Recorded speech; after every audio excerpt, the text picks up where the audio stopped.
ನಮಸ್ಕಾರ ಫ್ರೆಂಡ್ಸ್, ಇವತ್ತು ಮಾಡೋಣ ಫ್ರೈಡ್ ಚಿಕನ್ ಬಿರಿಯಾನಿ. ಅದನ್ನು ಹೇಗೆ ಮಾಡೋದಂತ ನೋಡೋಣ ಬನ್ನಿ. ಈಗ ಅದಕ್ಕೆ ಬೇಕಾದ ಸಾಮಾನನ್ನು ನೋಡೋಣ.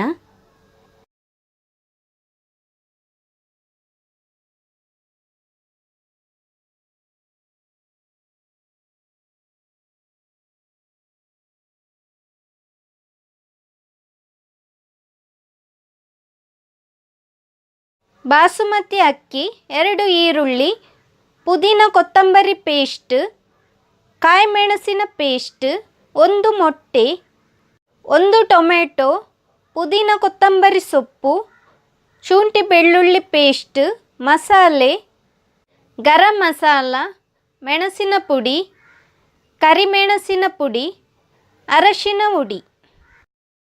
ಈಗ ಒಂದು ಪಾತ್ರೆಗೆ 1.5 ಚಮಚದಷ್ಟು ಮೆಣಸಿನ ಪುಡಿ, ಹಾಗೆಯೇ ಅರಶಿನ ಪುಡಿ, ಶುಂಠಿ ಬೆಳ್ಳುಳ್ಳಿ ಪೇಸ್ಟ್, ಉಪ್ಪು ರುಚಿಗೆ ತಕ್ಕಷ್ಟು, ವಿನೆಗರ್, ಹಾಗೆಯೇ ಕಾರ್ನ್ಫ್ಲೋರ್ 2 ಚಮಚದಷ್ಟು. ಈಗ ಒಂದು ಮೊಟ್ಟೆಯನ್ನು ಹಾಕ್ತಾ ಇದ್ದೇನೆ. ಮೊಟ್ಟೆಯನ್ನು ಹಾಕಿ ಚೆನ್ನಾಗಿ ಮಿಕ್ಸ್ ಮಾಡಿಕೊಳ್ಬೇಕು. ಮಸಾಲೆ ಎಲ್ಲ ಚೆನ್ನಾಗಿ ಮಿಕ್ಸ್ ಮಾಡಿಕೊಳ್ಬೇಕು. ಈಗ ಅದಕ್ಕೆ ಚಿಕನನ್ನು ಹಾಕ್ಕೊಳ್ಬೇಕು. ಚಿಕನನ್ನು ಫ್ರೈ ಮಾಡಿ ನಾವಿಲ್ಲಿ ಬಿರಿಯಾನಿಯನ್ನು ಮಾಡ್ತಾ ಇದ್ದೇವೆ. ಈಗ ಚಿಕನನ್ನು ಹಾಕ್ತಾ ಇದ್ದೇನೆ. ನಾನಿಲ್ಲಿ 1 kg ಚಿಕನನ್ನು ತಗೊಂಡಿದ್ದೇನೆ. ಈಗ ಮಸಾಲೆಯನ್ನೆಲ್ಲ ಚಿಕನ್ನಿಗೆ ಸರಿಯಾಗಿ ಮುಟ್ಟಿಸ್ಕೊಳ್ಬೇಕು. ಮಸಾಲೆಯನ್ನು ಚಿಕನ್ನಿಗೆ ತಾಗಿಸಿದ ನಂತರ ಅರ್ಧ ಗಂಟೆ ಹೊತ್ತು ಮ್ಯಾರಿನೇಟ್ಗೆ ಬಿಡಬೇಕು. ಈಗ ಎಣ್ಣೆಯನ್ನು ಬಿಸಿಯಾಗಲಿಡೋಣ. ಎಣ್ಣೆ ಬಿಸಿಯಾದ ನಂತರ ಮ್ಯಾರಿನೇಟ್ ಮಾಡಿದ ಚಿಕನನ್ನು ಅದಕ್ಕೆ ಫ್ರೈ ಮಾಡಲಾಗ್ತಾ ಇದ್ದೇನೆ. ಚಿಕನ್ ಒಂದು ಸೈಡು ಫ್ರೈ ಆದ ನಂತರ ಅದನ್ನು ತಿರುಗಿಸಿ ಹಾಕ್ಕೊಳ್ಬೇಕು. ಈಗ ಚಿಕನ್ ಫ್ರೈ ಆಗಿದೆ, ಅದನ್ನು ಪ್ಲೇಟಿಗೆ ತೆಗೆಯೋಣ.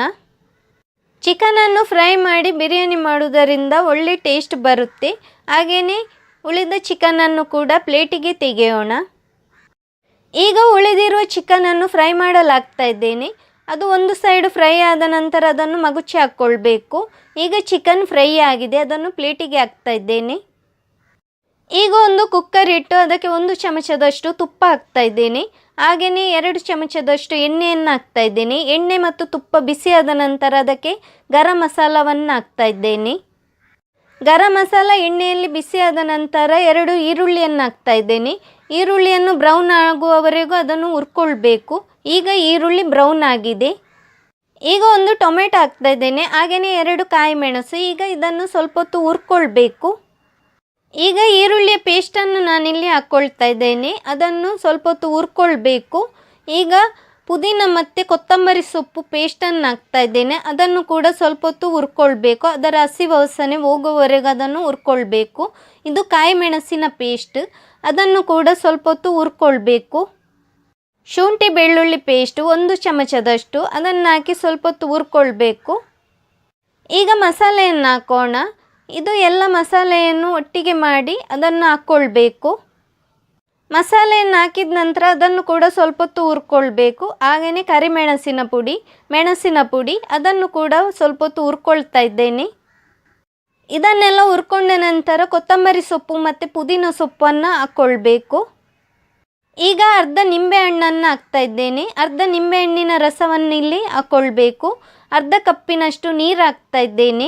ಈಗ ಎಲ್ಲ ಮಸಾಲೆಯನ್ನು ಮಿಕ್ಸ್ ಮಾಡಿಕೊಳ್ಬೇಕು. ಸ್ವಲ್ಪ ಮಸಾಲೆಗೆ ಉಪ್ಪನ್ನು ಹಾಕ್ತಾ ಇದ್ದೇನೆ, ಅದನ್ನು ಮಿಕ್ಸ್ ಮಾಡಿಕೊಳ್ಬೇಕು. ಈಗ ಫ್ರೈ ಮಾಡಿದ ಚಿಕನನ್ನು ಅದಕ್ಕೆ ಹಾಕ್ತಾ ಇದ್ದೇನೆ. ಚಿಕನನ್ನು ಹಾಕಿದ ನಂತರ ಮಸಾಲೆಯೊಂದಿಗೆ ಚೆನ್ನಾಗಿ ಅದನ್ನು ಮಿಕ್ಸ್ ಮಾಡಿಕೊಳ್ಬೇಕು.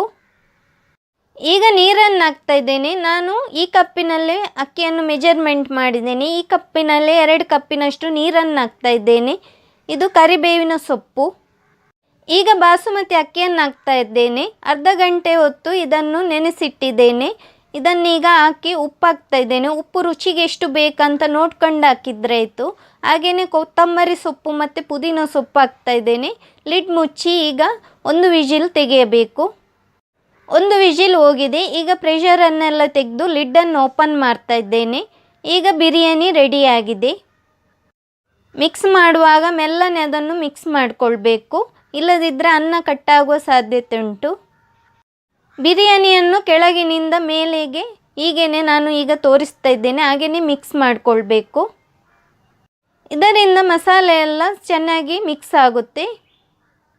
ಫ್ರೈಡ್ ಫ್ರೈಡ್ ಚಿಕನ್ ಬಿರಿಯಾನಿ ಹೇಗೆ ಉಂಟಂತ ಕಮೆಂಟ್ ಮಾಡಿ ತಿಳಿಸಿ. ನನ್ನ ಚಾನಲನ್ನು ಸಬ್ಸ್ಕ್ರೈಬ್ ಮಾಡದಿದ್ದಲ್ಲಿ ಸಬ್ಸ್ಕ್ರೈಬ್ ಮಾಡಲು ಮರೆಯದಿರಿ. Thank you.